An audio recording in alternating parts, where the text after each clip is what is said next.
وذكر فإن الذكرى تنفع المؤمنين. Allah Subhanahu wa taala di dalam surat Al-Isra ayat 30 Allah berfirman, A'udzu billahi minasyaitonir rajim. Inna rabbaka yabsutur rizqa liman yasha'u wa yaqdir. Innahu kana bi'ibadihi khabiran basira. Sesungguhnya Rabbmu melapangkan rezeki kepada siapa yang Dia kehendaki dan menyempitkannya. Sesungguhnya Dia Maha mengetahui lagi Maha melihat akan hamba-hamba. Ayat ini sungguh sangat menarik untuk dicermati. Lebih-lebih dalam kehidupan kita sebagai manusia yang notabene-nya secara fitrah manusia mencintai harta benda. Wa innahu lihubbil khairi lasyadid, kata Allah. Manusia itu memang betul-betul mencintai harta benda. Kecintaannya kepada harta benda itu begitu kuat. Nah, kita akan coba kupas sejenak ayat itu tadi. Kira-kira pelajaran apa yang bisa dipetik dari ayat itu? Coba kita ulangi kembali ya bunyi firman Allah itu tadi. Inna rabbaka, sesungguhnya Tuhan. Tuhan itu Rabb. Rabb itu sering diartikan Tuhan. Nanti kalau kita buka di dalam kamus bahasa Arab, termasuk dalam beberapa literatur kitab tafsir, di sana ada penjelasan yang luas terkait apa sih makna yang terkandung di balik kalimat Rabb yang biasa diterjemahkan dengan Tuhan. Nah, setidaknya ada 6 makna di balik kata Rabb yang artinya Tuhan. Tuhan itu berarti Malik, sang pemilik. Tuhan itu berarti Sayyid, sang penguasa. Tuhan itu berarti Mudabbir, sang pengatur. Tuhan itu berarti Murabbi, sang pendidik. Tuhan itu berarti Al-Qayyim, sang pengurus. Tuhan itu berarti Mun'im, sang pemberi nikmat. Jadi kalau kemudian ayat ini diawali dengan Rabbaka, Tuhanmu, itu sudah sangat relevan. Kenapa? Karena isi ayat ini adalah bagaimana Allah Subhanahu wa taala berkuasa untuk mengendalikan seluruh pemberiannya kepada hamba-hambanya. Allah punya kuasa penuh untuk melapangkan rezeki dan sebaliknya untuk mempersempitnya. Allah kuasa penuh itu. Karena sangat tepat kalau ayat ini kemudian diawali dengan kata Rabbaka, Tuhanmu. Artinya apa? Sifat yang ada, yaitu Allah itu zat yang melapangkan rezeki, Allah juga zat yang mempersempit rezeki, itu adalah salah satu bentuk dari kandungan kata Rabb. Bahwa Rabb itu adalah pemilik, penguasa, pengatur, pendidik, pengurus, pemberi nikmat. Nah, Rabb itu salah satunya nanti dipertegas dengan bahwa Rabb itulah yang yabsutur rizqa liman yasha wa yaqdir, yang memperluas, memperluas rezeki hambanya dan juga mempersempit rezeki hambanya. Nah, kemudian dalam ayat ini ada kata yabsut yang artinya melapangkan, wa yaqdir dan artinya menyempitkan. Nanti kalau kita buka di dalam tafsir ada penjelasan bahwa makna yabsut itu artinya yuwassi'ur rizqa ala ba'din nas. Allah kuasa meluaskan, Allah kuasa melapangkan rezeki kepada sebagian manusia yang dikehendaki. Kemudian kata wa yaqdir itu artinya wa yudayyiquhu ala ba'dihim, menyempitkan rezeki itu kepada pihak yang lain, kepada semua yang dikehendaki. Artinya apa?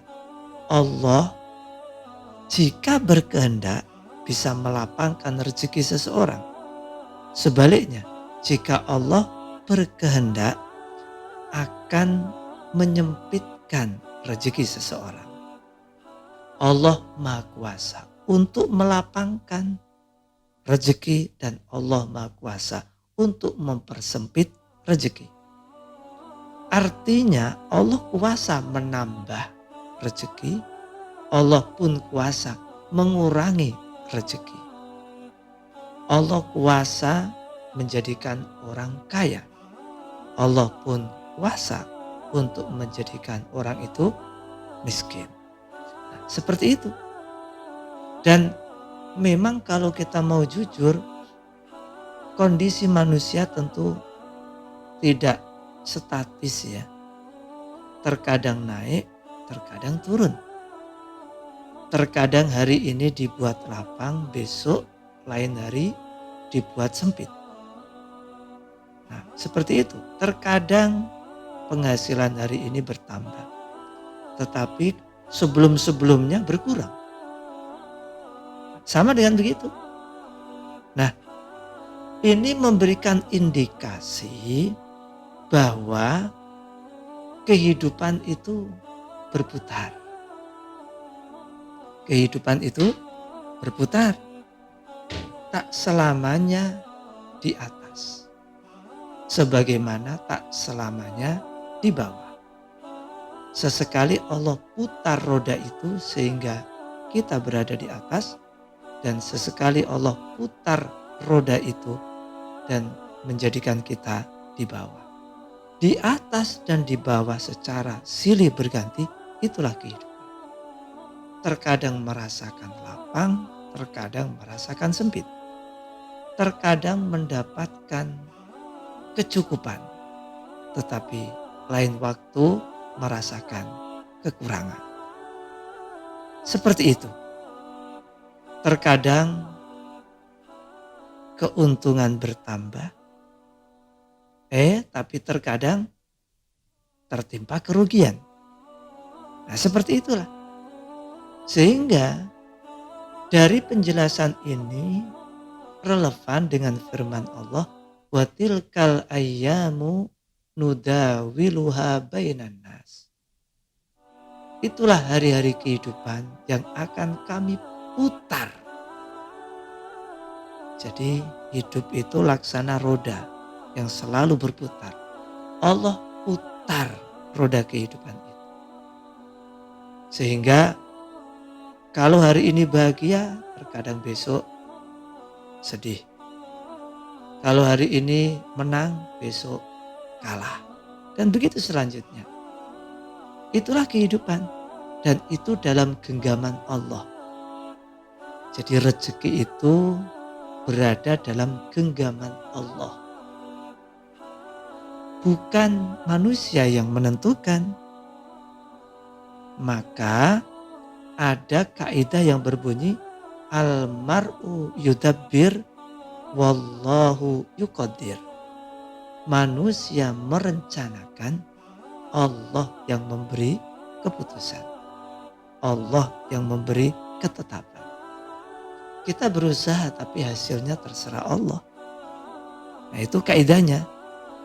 Nah, dengan demikian Di sini kita diperintahkan Allah untuk berusaha, lalu menyerahkan hasilnya kepada Allah Subhanahu wa taala. Jadi Allah lah yang memegang rezeki kita, bukan orang lain, bukan tetangga kita, bukan atasan kita, bukan teman kita, bukan. Yang memegang, mengatur, mengendalikan rezeki kita adalah Allah semata. Ini harus menjadi keyakinan kita dan tidak boleh ragu-ragu. Maka kalau ingin bertawakal hanya kepada Allah saja. Sebagaimana kalau kita ingin meminta hanya kepada Allah semata. Kenapa? Karena di tangan Allah lah rezeki kita.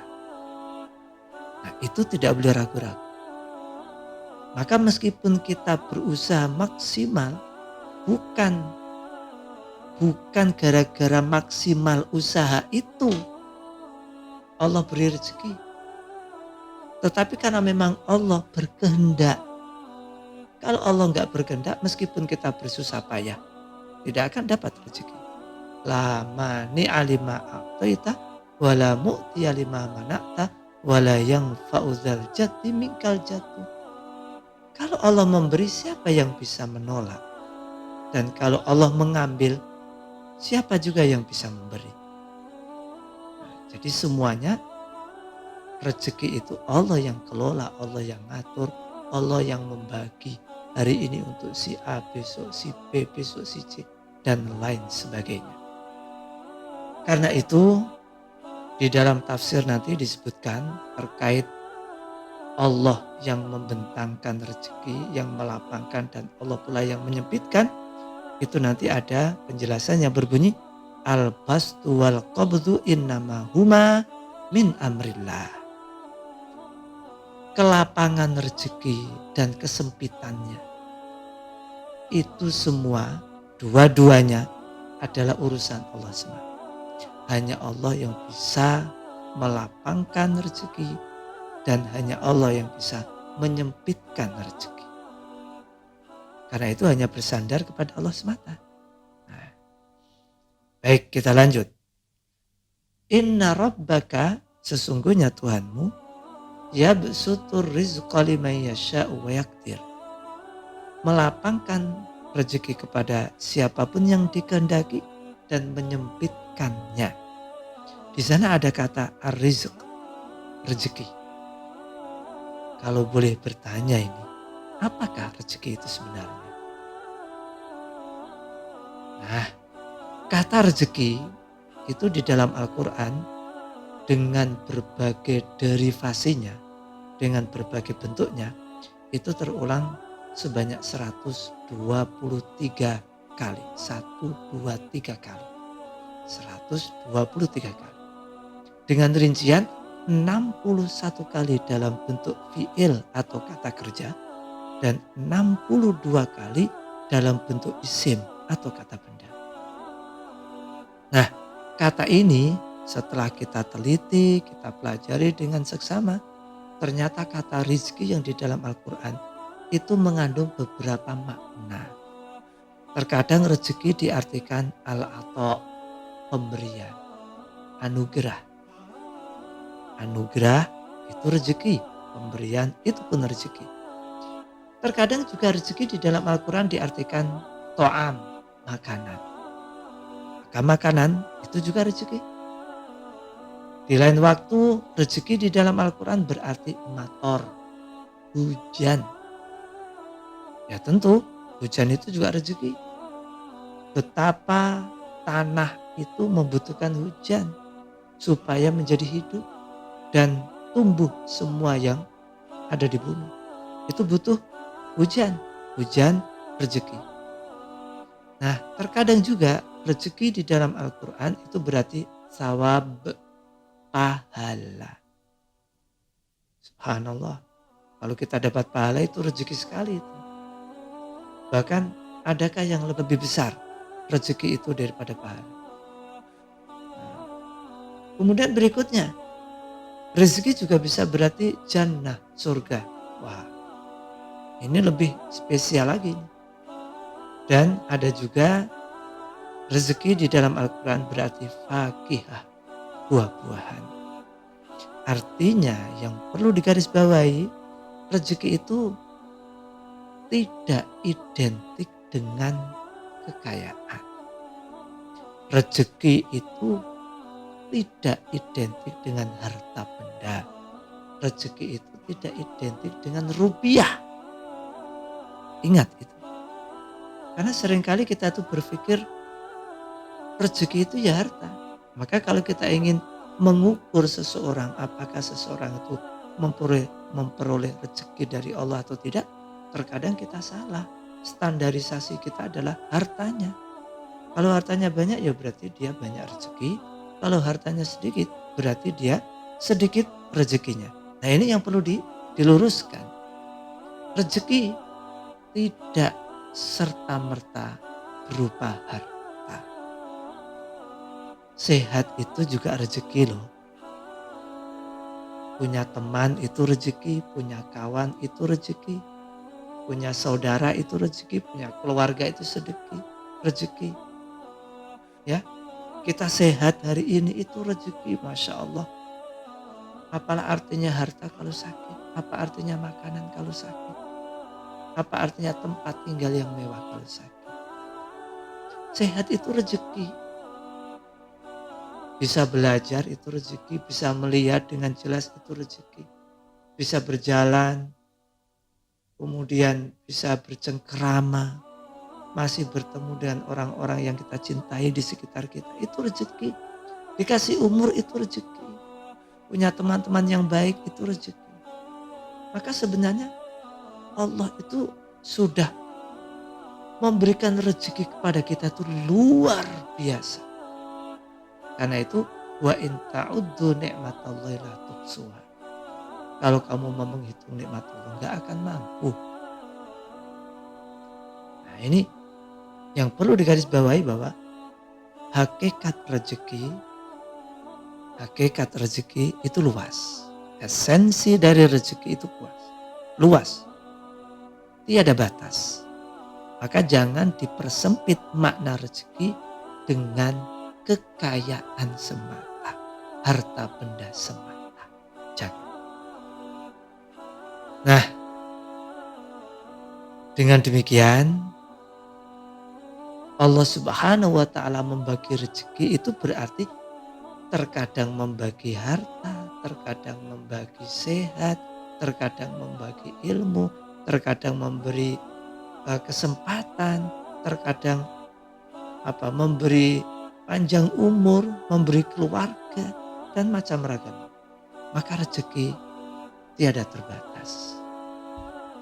Nah, lalu di ujung ayat itu disebutkan innahu kana bi'ibadihi khabiran basira. Sesungguhnya Allah Maha mengetahui dengan hamba-hambanya dan Maha melihat. Nanti kalau kita lihat tafsirnya, itu nanti ada penjelasan bahwa yang dimaksud dengan Maha mengetahui itu adalah khabirum bitobaihim.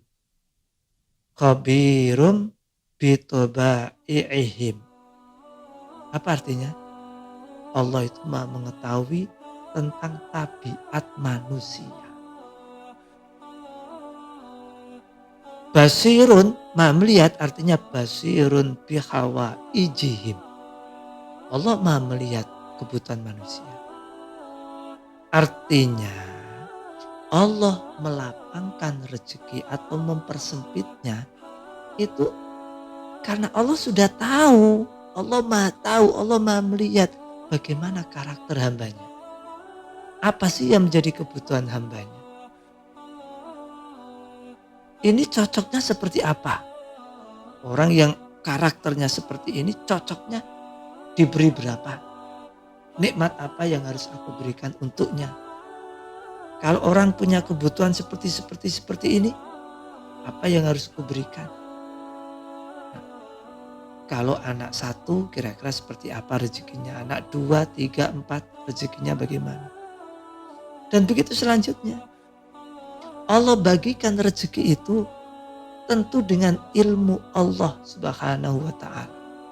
Disesuaikan dengan tabiatnya, disesuaikan dengan sifat dan karakteristiknya, disesuaikan dengan kadar hajat kebutuhannya. Artinya apa? Tidak ada yang salah dalam pembagian Allah. Allah membagi rezeki itu tidak ada yang salah. Tepat sasaran, tidak ada yang salah alamat. Maka di dalam tafsir yang lain disebutkan apa yang dimaksud Allah membagi rezeki berdasarkan ilmu itu bagaimana sih? Itu apa maksudnya? Maka dijelaskan yang zuru lahu fa in kanal ghina khairal lahu aghnah wa in kanal faqru khairal lahu afqarah. Allah itu kalau mau membagi rezeki, disebutkan di dalam tafsir, Allah pertimbangkan terlebih dahulu. Kalau kekayaan ini memang lebih baik baginya, maka aku akan berikan dia kekayaan. Sebaliknya, kalau kefakiran itu lebih baik untuknya, maka akan aku berikan kefakiran. Jadi Allah memberikan sesuatu itu pasti terbaik. Maka percayalah bahwa bagaimanapun kondisi kita saat ini, itu adalah kondisi yang terbaik dari Allah untuk kita. Terkadang memang ada orang ketika kaya, baik ibadahnya, rutin ibadahnya, suka berderma, menolong, ramah, dan lain sebagainya. Tetapi ketika harta itu dikurangi, goyang imannya. Tak karu-karuan perilakunya. Nah, Allah tahu seperti itu. Ini kalau hartanya aku kurangi, dia akan banyak tingkah. Dia akan melanggar peraturan-peraturan. Dia akan menjauh dariku. Ya sudah, aku berikan dia kecukupan.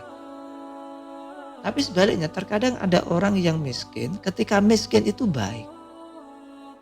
Taat beribadah, semangat untuk mencari ilmu, majelis taklim dihadiri. Tapi ketika sibuk, ketika dia menjadi orang kaya, sibuknya luar biasa dan lupa kepada ibadahnya. Nah, Allah itu sudah mengetahui semua itu. Maka apapun yang sekarang kita rasakan, itu adalah yang terbaik dari Allah untuk kita saat ini. Maka jangan pernah bersuudzon kepada Allah Subhanahu wa taala. Kalau kita diberi kaya, maka hari ini kekayaan itu adalah yang terbaik untuk kita. Kalau kita diberi kekurangan hari ini, maka kekurangan itu yakinilah itu yang terbaik untuk diri kita. Seperti itu. Maka ya kalau bagi kaula remaja, mungkin ada yang merasa kenapa saya kok belum ketemu jodoh. Sementara teman-teman saya sudah ketemu, bahkan sudah memiliki anak keturunan. Tidak usah gelisah. Karena putusan Allah hari ini terbaik. Takdir Allah hari ini adalah terbaik. Untuk kita hari ini. Allah mungkin tunda. Mungkin menunda jodoh kita. Tetapi di balik itu pasti ada hikmah. Ada maslahat. Karena itu di dalam tafsir yang lain juga disebutkan ketika Allah membagi rezeki itu disebutkan fayajzihim ala ma ya'lamuhu shalihal lahum wa yudabbiruhum bilutfihi wa karami. Artinya apa? Allah memberikan rezeki itu Allah sudah tahu itu paling bermaslahat untuk kita. Kondisi yang paling baik untuk kita itu gimana sih? Itu yang diberikan Allah kepada kita. Jadi Allah membagi rezeki itu sudah berdasarkan ilmu, maslahat dan hikmah. At-tafawutu fi arzaqil ibad laisa li ajlil bukhli bal li ajli riayatil masalih. Perbedaan rezeki yang terjadi pada hamba itu bukan karena Allah itu bakhil. Yang satu dibikin kaya, yang satu dibikin miskin.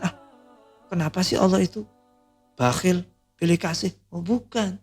Allah memberi rezeki kepada siapapun. Ada yang dibikin kaya, ada yang dibikin miskin. Bukan berarti Allah itu bakhil. Bukan. Tetapi semua ketetapan itu untuk kemaslahatan manusia itu sendiri. Subhanallah. Ini yang perlu kita pahami betul. Karena itu kita diingatkan oleh Allah Subhanahu wa taala di dalam surat Asy-Syura ayat 27 itu Allah berfirman, "Walau basatallahu rizqa li ibadihi la baghaw fil ard." Sekiranya Allah melapangkan rezeki kepada hamba-hambanya, niscaya mereka akan berbuat melampaui batas di muka bumi. Walaki yunazzilu biqadari ma yasha. Tetapi Allah turunkan rezeki itu sesuai ukuran yang Allah kehendaki. Innahu bi'ibadi khabirun basir. Sekali lagi Allah mengatakan Allah maha mengetahui dan Allah maha melihat keadaan hamba-hamba. Makanya tak jarang orang itu ketika ada di bawah baik, tapi ketika naik derajatnya di atas gak karu-karuan. Ketika masih menjadi bawahan baik, tapi menjadi bos di kemudian hari malah tidak baik. Dan begitu selanjutnya. Jadi perbedaan tingkat rezeki, dibuatnya rezeki itu tidak sama, itu terkandung supaya ada kemaslahatan. Maksudnya, ya yang kaya akan bisa menggaji yang miskin. Yang miskin bisa bekerja untuk yang kaya. Sehingga saling isi mengisi, saling bantu membantu. Nah ini. Maka harus betul-betul diyakini bersama bahwa semua pembagian rezeki Allah itu atas dasar ilmu, hikmah, maslahat, dan keadilan. Semuanya adalah adil. Nah, dengan demikian perlu kiranya kita menyiapkan diri kita. Kenapa? Karena kaya itu ujian dan miskin itu juga ujian loh. Dua-duanya ujian. Orang yang diberi harta itu juga ujian. Orang yang tidak dititipi harta itu pun juga ujian. Sama.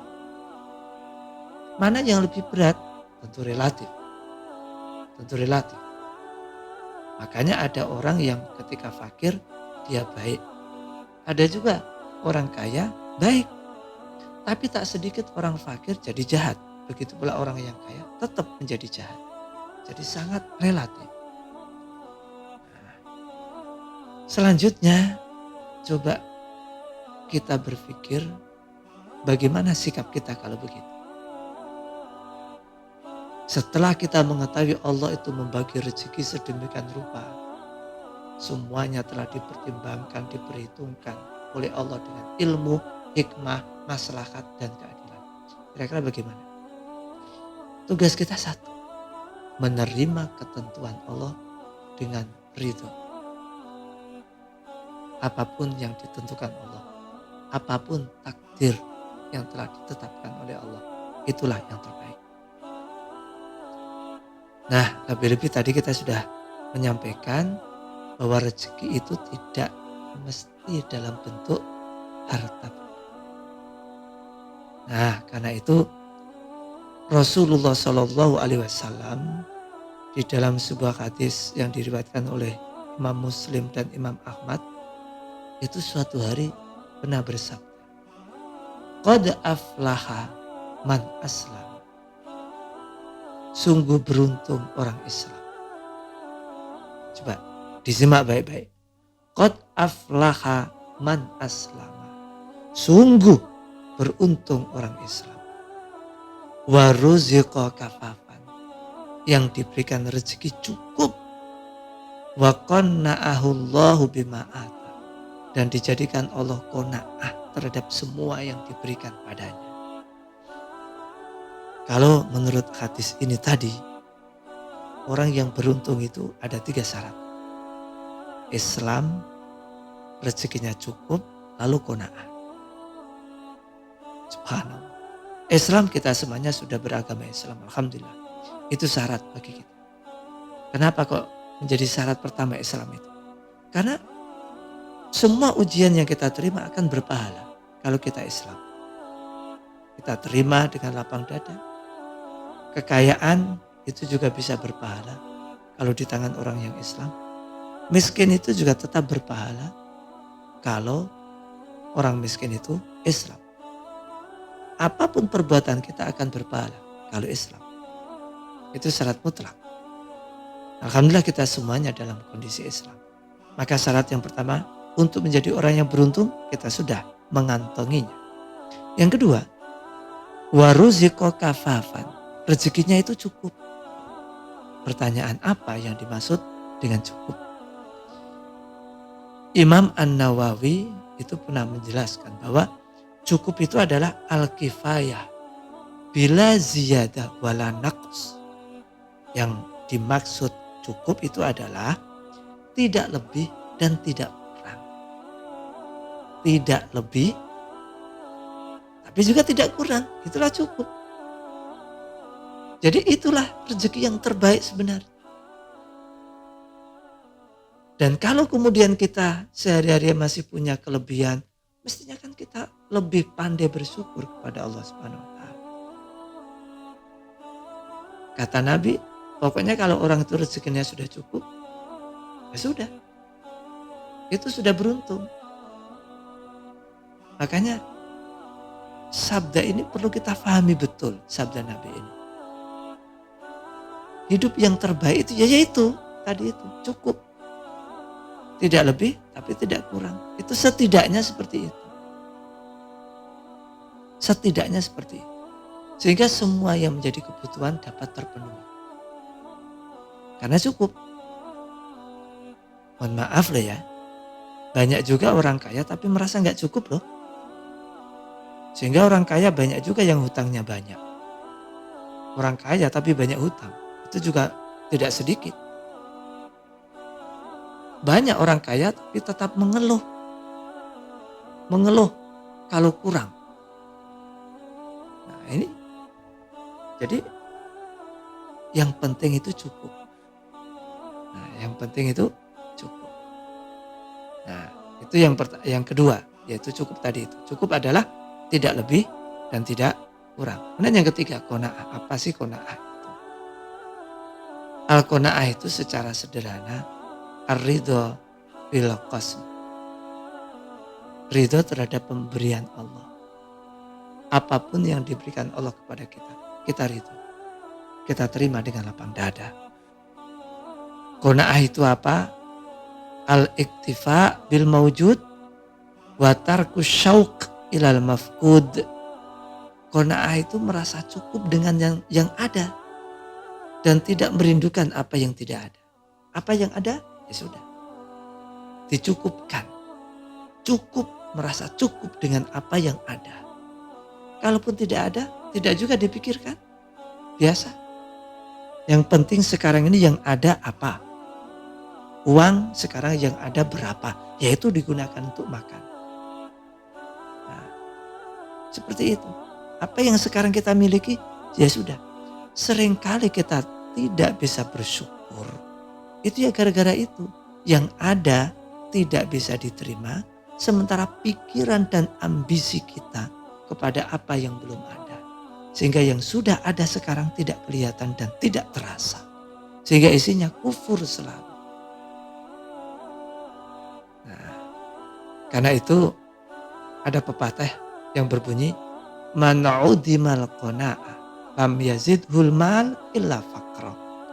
Barang siapa kehilangan sifat qanaah, maka harta itu tidaklah menambah dirinya kecuali kefakiran. Orang tuh kalau nggak punya qanaah, banyak harta, semakin merasa fakir. Kenapa? Karena seperti orang yang minum air lautan. Semakin banyak minum semakin haus. Kenapa seperti itu? Karena tidak memiliki sifat qanaah. Maka jangan sampai kita kehilangan sifat qanaah itu. Jangan sampai. Nah, tentu ini relevan dengan sabda Nabi, laisal ghina an kasratil ardi walakinnal ghina ghina nafsi. Kaya itu bukan banyak harta, tapi kaya itu adalah kaya hati. Nah, ini penting. Maka kekayaan yang paling utama itu adalah ada di dalam hati kita. Itu kekayaan yang paling utama. Kalau qanaah itu sudah bersemayam di dalam dada kita, maka semuanya akan terasa nikmat. Indah, hidup akan menjadi ringan. Kenapa?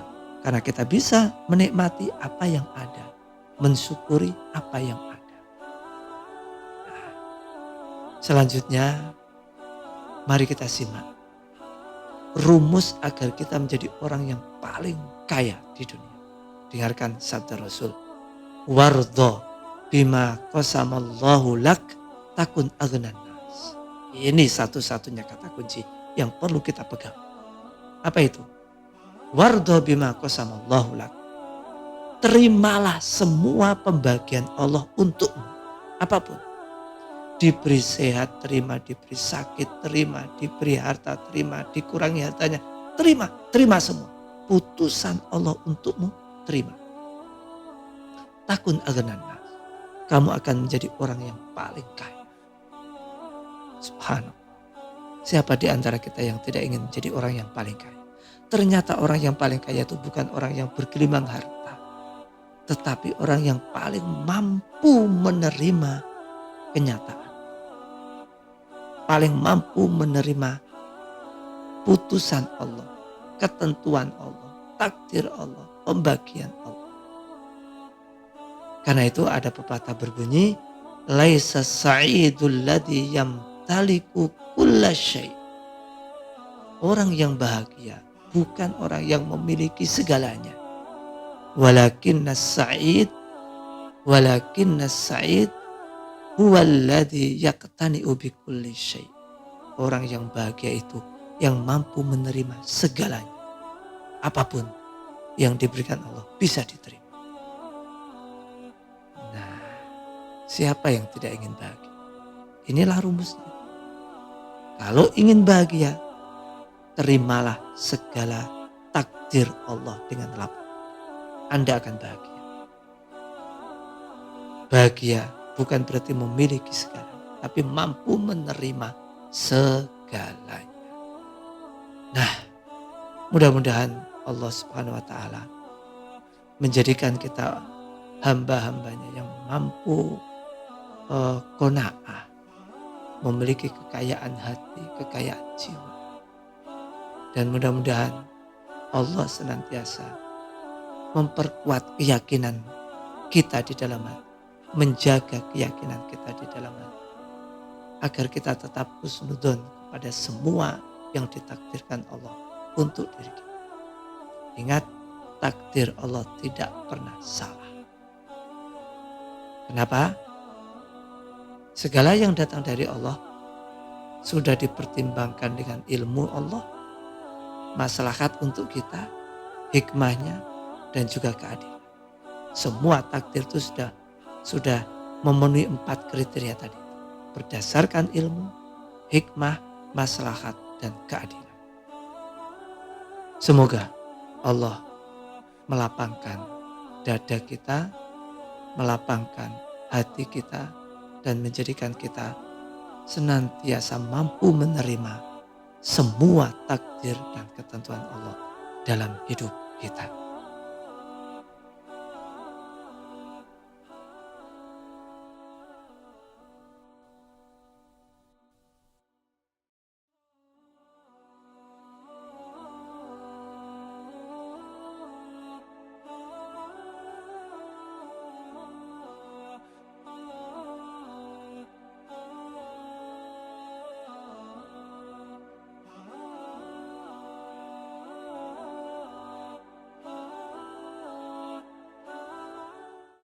وذكر فإن الذكرى تنفع المؤمنين